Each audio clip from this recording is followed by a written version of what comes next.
Welcome to Autism Weekly, the podcast that discusses autism news, current events, and inclusion. Each week, we welcome a guest to the program to share their unique perspective and expertise as it relates to the fascinating world of autism. I'm your host, Jeff Skibitsky. I'm the founder and president at ABS Kids. I've been in the field of autism and applied behavior analysis as a clinician and advocate for nearly 2 decades. Today, we welcome Sam Farmer to the podcast to talk about his journey through autism awareness and acceptance as an individual on the spectrum. Sam is an author of a book titled A Long Walk Down a Winding Road. The book offers clear advice and simple steps for overcoming adversity and improving your life. It's proven to be a helpful resource for parents, other autistics, and clinicians alike.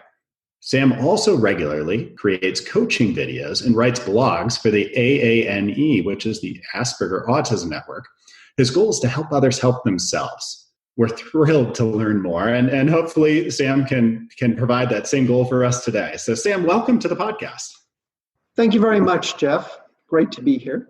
Well, I appreciate it. I had a chance to read your book, Sam, and I think you hit on so many critical areas just to help really explain autism and explain your path through all those time periods, the social components, and it opened my eyes. But before we get there, I'd like to just say to everybody, Happy Autism Awareness, Happy Autism Acceptance Month. Appropriately, we're going to be talking about both of these. And what I'd like to dive into first is your path to your diagnosis, your path to understanding that you were autistic.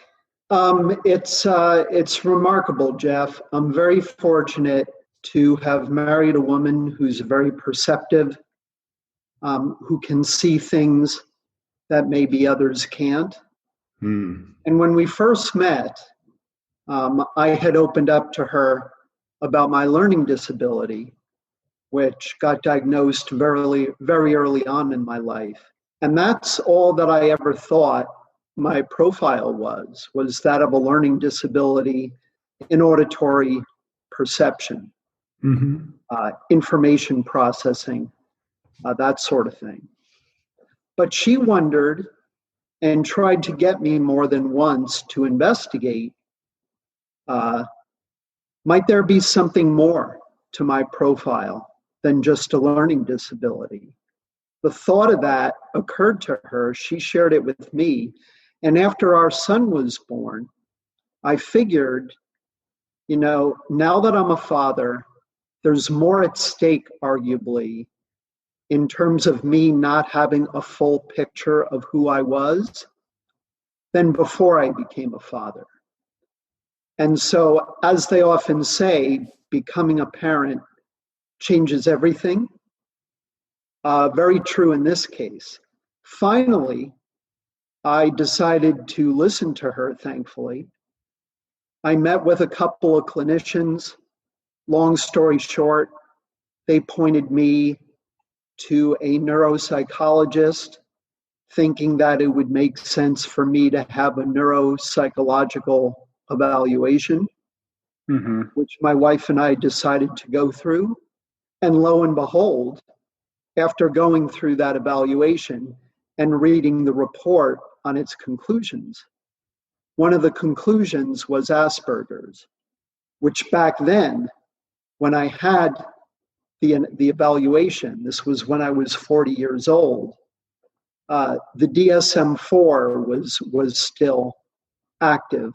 And the DSM-4 allows for an Asperger's diagnosis, where for a number of years now, the DSM-5 no longer views that as a diagnosis. But back when I had the evaluation, it was. And so that was the diagnosis. And it ended up being upheld by not one or two, but like 3 different clinicians who I worked with post-diagnosis, who validated it, that it was a legitimate diagnosis. And so I asked them, I went through this evaluation, it concluded Asperger's, what do you think? Is this a valid diagnosis? And all of them said yes. So, okay. That you know what? That's to go back to your book title. That is a long and winding road to getting to the diagnosis. And when I was 40 years old, 40 years old, and that's from somebody whose family, at least what I read, had the resources. You had a physician father, you had a social work mother. It's like you had so many of those pieces, and it's no surprise that a lot of families are missing out on getting that important information early on, because it takes talking to the right person at the right time who is able to kind of give you that little tidbit of information. It sounds like your wife did it for you, but it's such a long winding road. Did you see deficits to receiving your diagnosis so late in life? I mean, looking back on it now, did you miss anything about not knowing about yourself as a child? Perhaps counterintuitively, Jeff. Granted, there was an initial shock. Mm-hmm. You're told you have Asperger's, you're taken aback by that. You have to work to come to terms with it. Mm-hmm. Once I did, and luckily I was able to do so in relatively short order, it turned out really to be a good thing. Mm-hmm. That I found out in terms of all kinds of questions that I had growing up that I couldn't answer, could now be answered. A big part of who I am that I didn't know about pre-diagnosis, now I have that missing puzzle piece, so to speak. That I have a more complete picture of who I am. Fortunately, I'm able to look at it in that light because luckily I was born an optimist. Mm-hmm. And so really it's all on how we look at things. You can look at an autism diagnosis and understandably be scared or be concerned or think of it as being not so much of a good thing. Or you can look at it the way I looked at it. It's all in how we look at things. Absolutely.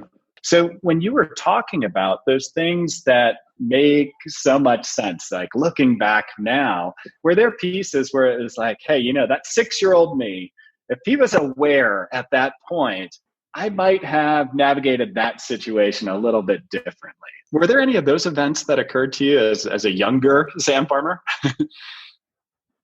I would often look back in hindsight and think, if only I knew then what I know now. Mm-hmm. But this is, of course, in more recent years. Growing up, Jeff, admittedly, I didn't really have the awareness of myself, much less the awareness of others. Okay. To really have those thoughts. The kind of thoughts that I often had growing up were, I know I'm a good person. I've got a few friends, but why is it such a struggle to still meet people and maybe to make more friends than I did? Yeah. I knew that I was different. I knew that I was learning disabled. I knew that I was dependent upon special education, where the vast majority of my peers, my classmates in school were not. Mm-hmm. And I had those kinds of thoughts. Okay. And when you were processing and kind of going through the book and those stages that you were talking about, is that you definitely talk about the social competence piece and being aware, understanding perspective of others. Yeah. Is that kind of the challenge that you're describing right now? Is that, I couldn't quite figure out why people were doing what they were doing, but I would keep moving on as that optimistic child. Is that, I'd create my own rationale behind it and just plot ahead? Or was there any sort of ruminating on things that, this is frustrating for me? Did you live in both worlds, do you think? That's very accurate, Jeff. It's kind of like a mixed bag. In many respects, I had my optimism and the things that I was good at that I write in the book, music, running cross country, playing tennis, which I was able to do competitively in school. I had all those going for me, and at the same time, I had those frustrating thoughts to deal with at the same time. It kind of like all coexisted and made for what I would call a very mixed bag of my formative years. And really for a while after my formative years, even leading up to the time in my late 20s when I got married. It was a slow, gradual,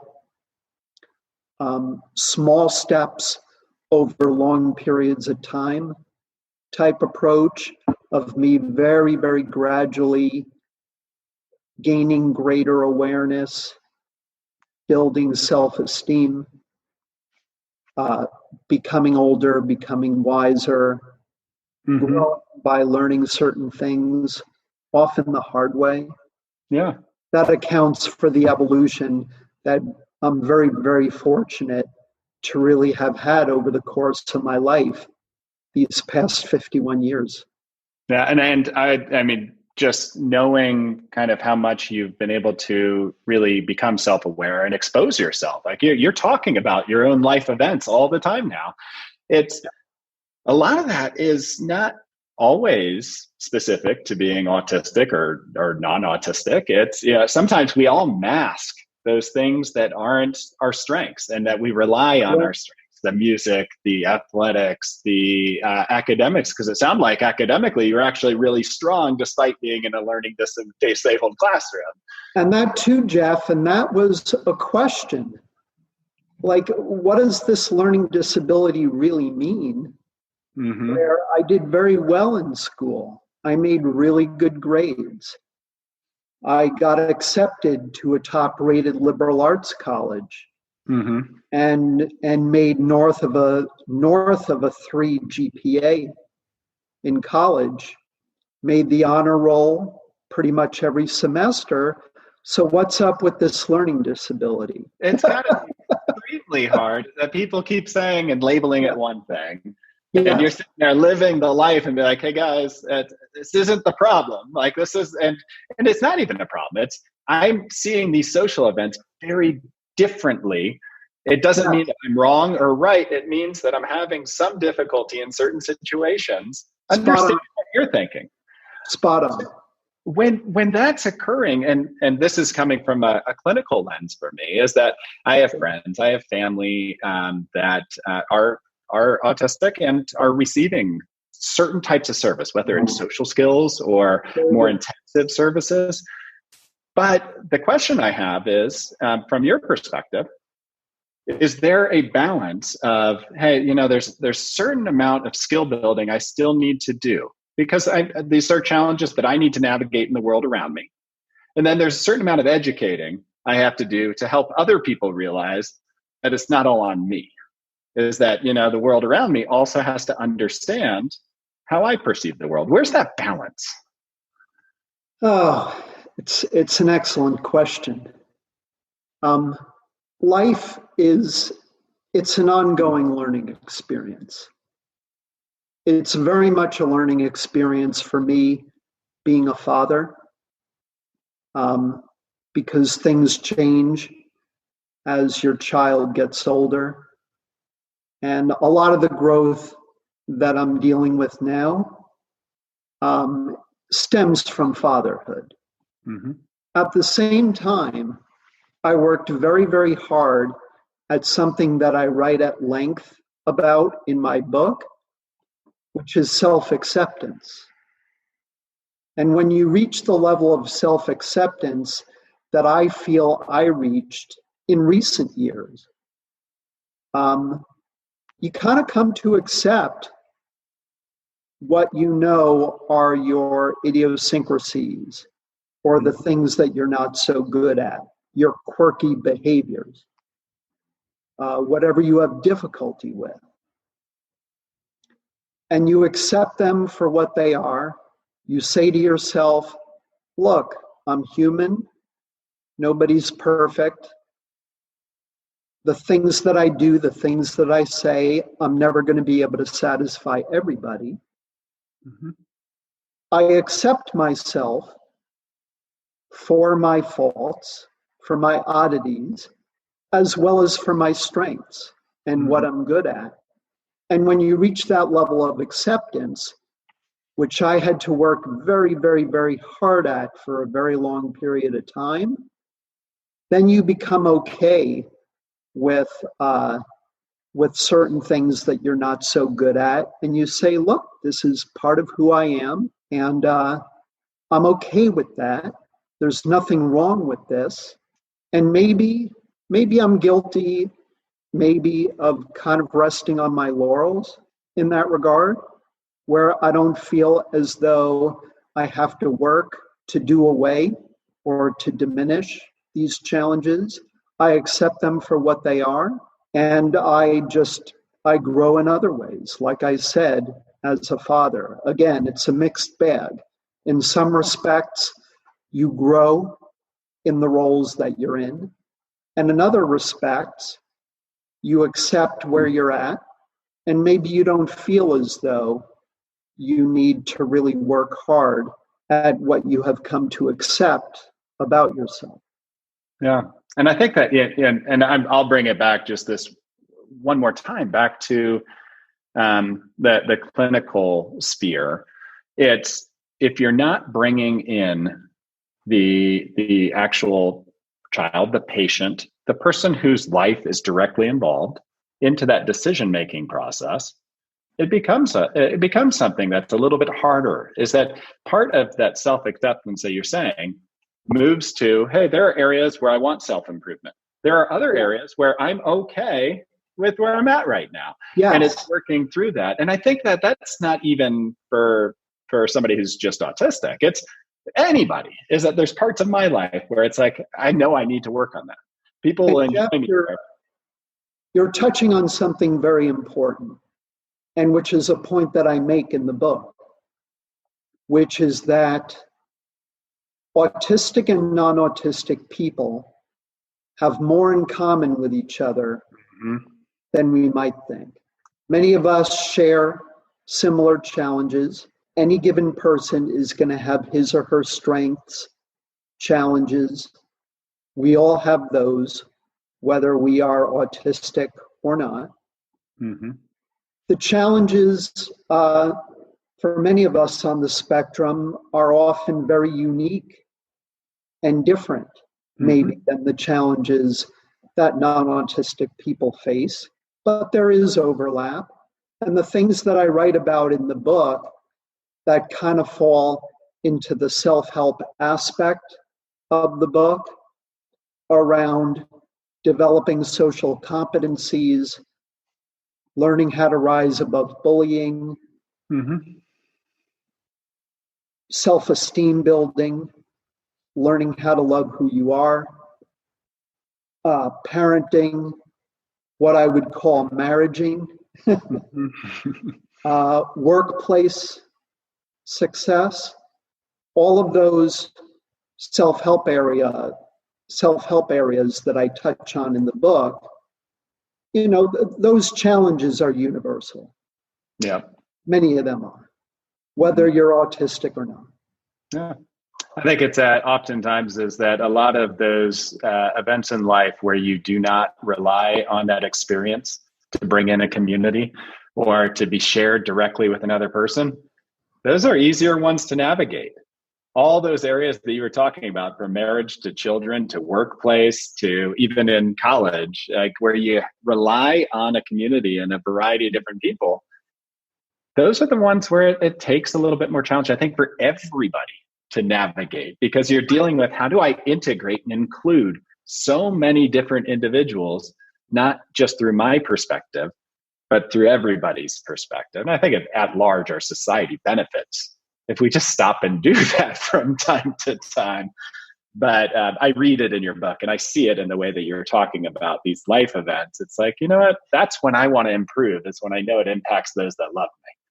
Correct. You decide what you want to change or improve about yourself.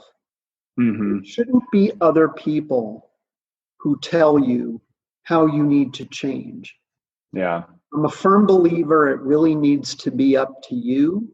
Mm-hmm. Some things you can accept the way they are. Other things that you identify are worth working on. As I say in the book, there were several things that I identified that I knew I wanted to work on, and other things not. Mm-hmm.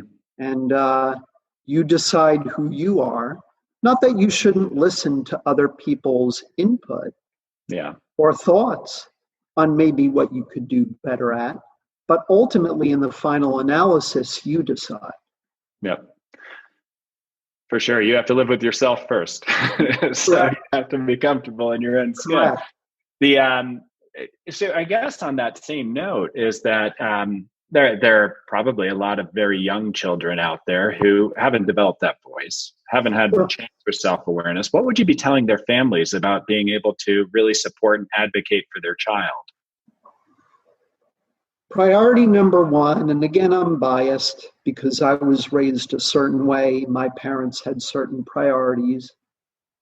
But what worked for me ultimately was that during my formative years, I had parents who fortunately made it a top priority to position me for future happiness and success in life. Mm-hmm. They steered me towards activities that they knew I'd be proficient at and that I would enjoy. Like I said earlier, music, cross-country running, tennis, academic achievement. And at the same time, they didn't discipline me for things that they knew were beyond my control. Mm-hmm. There were a lot of things that they let go, which I'm sure was often probably very, very difficult for them to let go of, but they did nonetheless for my benefit so that I would succeed, understanding I had sensitivities around criticism, around being yelled at. I took anger directed at me very, very hard. So they, by and large, spared me of that. But at the same time, they got involved in things when they needed to be. For the most part, I would say they were hands-off. They wanted me to learn lessons in my own way, in my own time. They allowed me to fall so that I would have an opportunity to get up on my own 2 feet, on my own. But when there was a lot at stake, they would get involved. And they would say things like, Sam, ultimately this will be your decision, but I strongly encourage you to consider all the ramifications of certain decisions that I wanted to make. And just about every time I ended up listening to them, because deep down, I knew they were smart, I knew they were loving, and it dawned on me that in light of that, they were worth listening to. And so I've been very, very, very fortunate to have had the kind of people in my life that I have had. And that's a prime example of it with respect to my parents. Absolutely. It's, to me, what's paramount, again, is positioning your child in whatever way you can for future happiness and success. Yeah, it sounds like you had a great set of models, and quite frankly, I wouldn't mind reading their book too, to be honest. I don't know if they've written one, but I mean, just the idea of being able to help your child learn the way they need to learn, finding teachable moments where you don't have to lead with discipline, and you give choice rather than sitting there and knocking away at things. These are all good parenting advice tips that I think we all benefit from. And it's just, how do I manage that? So I think that's great the way that you do it. And quite frankly, the fact that you're sharing all this information goes in line with, I think that one of your big tenets that I read about was paying it forward. And I think I'm hearing that right now. It's definitely paying it forward here, is that you're helping us to realize that, there's ways to parent, and there's ways to engage, and there's ways to accept others that allows that person to be successful. And tell me a little bit about this paying forward concept that you kind of live by.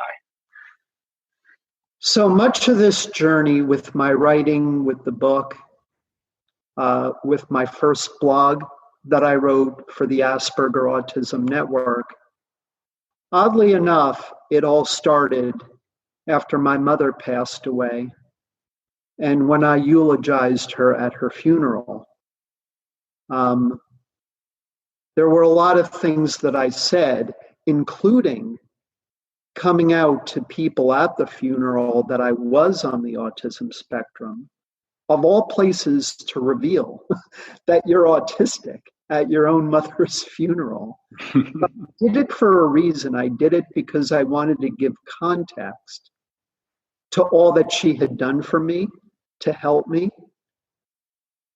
And the eulogy was very, very well received. Several people walked up to me afterwards and said, "You need to write this out.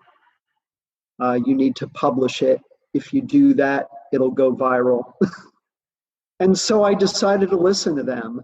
And I wrote out the key points of what I had spoken about during the eulogy. And that became my very first blog for the Asperger Autism Network. A Spectrum Son's tribute to his mother. It's right there on my website, samfarmerauthor.com, on the media page, along with other blogs and a bunch of other articles that I've written for media outlets. Mm-hmm. But when my mother passed away, I could no longer pay her back for all that she had done for me. So instead, I decided to pay it forward and to do so in her memory. And a little over a year later, when I lost my father, my paying it forward mission, so to speak, became an endeavor to honor their collective legacy. Mm-hmm. They were both in the helping professions. My father was a doctor. My mother was a social worker. They dedicated their lives to helping an immeasurable number of people. Mm-hmm. And so I decided to kind of follow in their footsteps and write about ideas and insights that I had learned through life as a result of my Asperger's diagnosis, of how you can achieve greater happiness and success in spite of the challenges and adversity that often interfere in these pursuits. And I decided to pay it forward through writing about those kinds of ideas and insights. Wow. And the blog writing eventually led to the idea to write the book. Mm-hmm. I got some encouragement to write the book from a few people in the Asperger Autism Network community. Mm-hmm. And so I said, yeah, good idea. I'll write a book. So I got it done. I worked long and hard. I got feedback from all kinds of people. That was the next stage of my paying it forward mission. And the mission continues, Jeff, with podcasts like this, mm-hmm. with the coaching videos, with the article writing, with the presentations that I give at support groups, at conferences. All of that is ongoing. I love it and enjoy it too much to really want to ever give up on it. I just want to be able to continue with this indefinitely. And so my paying it forward mission continues on until I'm just no longer able to do it anymore, which hopefully won't happen for a very long time to come. Yeah, we hope so as well too, Sam, because I'll tell you is that your willingness to go through this exploration and to be able to share your story and your insights and everybody who impacted you is that you have paid it forward. And I think we're all better off from hearing these messages. I did have one other thing I just wanted to get, and this is more for me to better understand. Just when I read the book and when I listened to you talk, I hear from my perspective what I need to be doing as a clinician, as a supportive family member, as all of that. But what is the message that you're sharing to other autistics? Like, what is it that you're hoping that they feel or come out of some of the presentations you do with? My only real hope for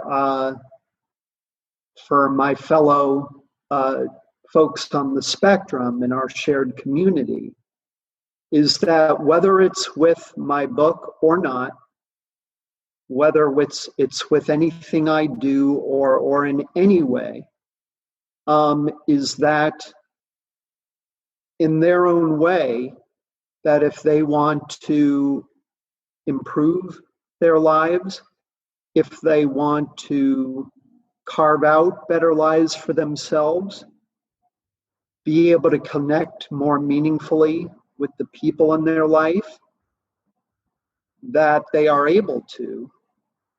And my articles and my book in particular, it's why the book is first and foremost a self-help book. Even though there's plenty of memoir content in there, which gives context to how I came up with all of these ideas that I feel could help people, it's really to help people with autism and even non-autistic people to carve out better lives for themselves. That's my hope, as well as to try to hopefully find a way to accept who you are, to hopefully learn to love who you are, to be who you are, in spite of whatever challenges and adversity you might face in life. Well, I hope that our podcast just is another way for people to be able to hear your words. I think that they're extremely wise, and I think that they're well pointed for a variety of populations. And I think that having that out there, having your book is something that people can easily be able to connect to and reference. And then just going on and seeing those blogs and getting on your webpage and creating more dialogue.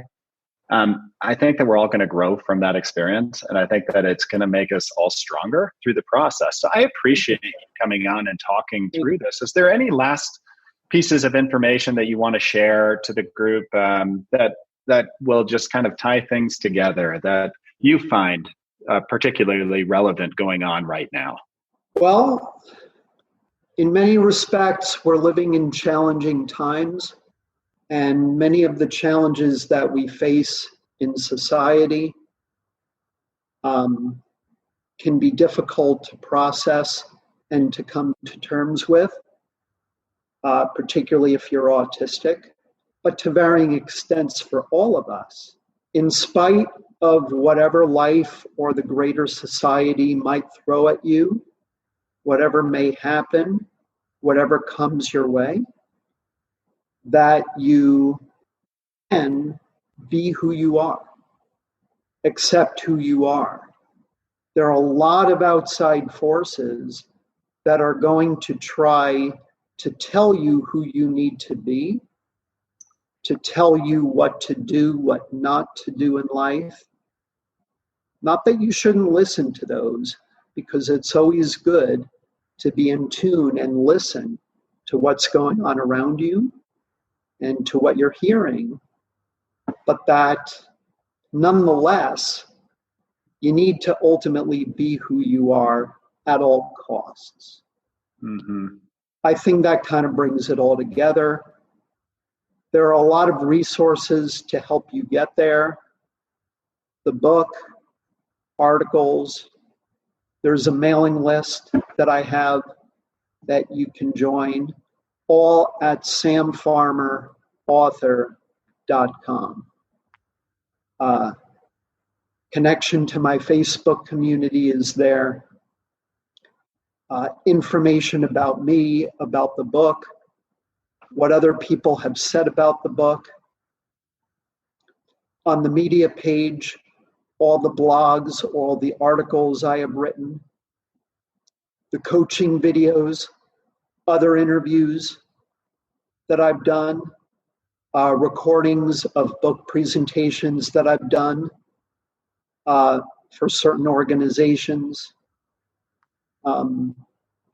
There's a resources page where I give the name and contact information for who I believe to be a few key organizations in our community that are doing really good things for the community and how to get in touch with them.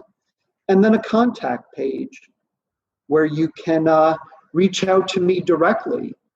You can type a message and send it to me. It goes straight to my email inbox.